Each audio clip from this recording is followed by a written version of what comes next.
Message ক্যাম্পেইনে কতগুলো interest দিলে আসলে বেটার হয়? বা মেসেজ ক্যাম্পেইনে কি আমি এক বা একাধিক হচ্ছে আপনার অ্যাড সেট বা অ্যাড গ্রুপ তৈরি করব কিনা?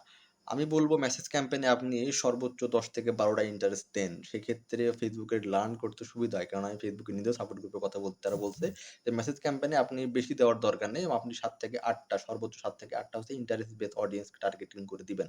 আর আরেকটা কথা সেটা হচ্ছে আমার পার্সোনাল এক্সপেরিয়েন্স থেকে বলতে পারি মেসেজ ক্যাম্পেইনে আপনি যদি একের অধিক মানে আমরা যেমন সেলস ক্যাম্পেইনে ৭-৮ টা মানে ৩-৪ টা পর্যন্ত হচ্ছে অ্যাড সেট গ্রুপ করি এবং সেখান থেকে যেটা বেশি পারফর্ম করে সেটা আসলে অফ করে দেই, বাকিগুলোকে রান করে দিই। বাট এক্ষেত্রে মেসেজ ক্যাম্পেইন এটা টোটালি ডিফারেন্ট। আপনি যদি মেসেজ ক্যাম্পেইন এটা রান করে দেন তাহলে একটা আপনার টোটালি অফ হয়ে থাকবে, একটা হচ্ছে আপনার টোটালি রান করবে। ঠিক আছে? এই ক্ষেত্রে আমি বলব আপনি একটাই হচ্ছে অ্যাড সেট করুন, সেখানে মাল্টিপল হচ্ছে ক্রিয়েটিভ দিতে পারেন। এক্ষেত্রে Facebook এ রান করতে সুবিধা হয়। আর আমি চেষ্টা করব যদি মেসেজ ক্যাম্পেইন চালান তাহলে দেখবেন কাস্টমার অডিয়েন্সটা অনেক ভালো কাজ করে এবং যদি আপনি রিমার্কেটিং করেন, নট রিটার্গেটিং। যদি রিমার্কেটিং করেন, অফার দিয়ে তাদের সামনে প্রেজেন্ট করেন তাহলে কিন্তু প্রোডাক্টটা বেশি সেল হওয়ার চান্স থাকে।